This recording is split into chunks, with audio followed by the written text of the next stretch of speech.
bigarren puntuarekin jarraitzen dugu, urteko arau plana anual normativo, Asier. El plan anual normativo detalla aquellos aspectos normativos en los que se va a trabajar en el año 2020.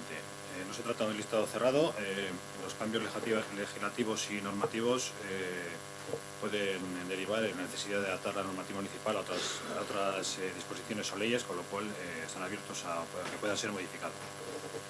Por un lado, presentan las ordenanzas reguladoras no fiscales y por otro lado las fiscales. En cuanto a las reguladoras no fiscales, se definen los objetivos que persiguen con su modificación o establecimiento.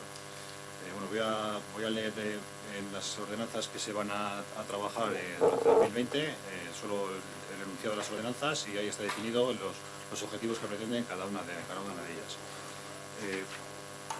Primero, modificación de la ordenanza reguladora de la concesión de licencias urbanísticas, modificación de la ordenanza de contaminación acústica por ruidos y vibraciones, ordenanza reguladora de la conversión de locales comerciales en vivienda, ordenanza reguladora de la cesión de locales municipales, ordenanza reguladora de acceso al servicio de gimnasia acuática, ordenanza reguladora de las ayudas por realización de estudios musicales, reglamento orgánico municipal, base reguladora de subvenciones para la adquisición de vehículos adaptados para el transporte público de viajeros, ordenanza de administración electrónica, ordenanza reguladora de circulación y, por último, ordenanza de servicio de ayuda a domicilio. En cuanto a las ordenanzas fiscales, se producen con carácter repetitivo todos los ejercicios y pueden ser modificadas por diversas causas.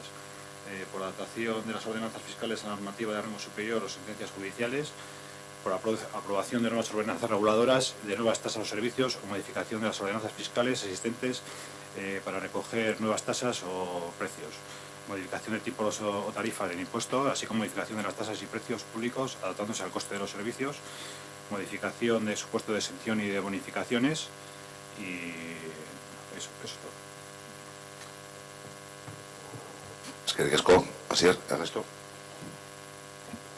Sí, a ver, es un documento obligatorio para la aprobación de los presupuestos, el de contratos y el de subvenciones. Entonces, bueno, pues, nosotros vamos a abstener porque al final si no respaldamos el presupuesto tampoco tiene sentido que respaldemos esto, pero bueno, estaremos ahí por si hay que aportar en el desarrollo de esas normativas y fiscalizar que realmente se hagan los cambios pertinentes. Eskerrik asko, Ernesto. Hirugarren puntuaren bozketa egingo dugu, diru laguntzen bigarren puntuaren. Urteko arau planaren alde, abstentzioa, onartuta geratzen da.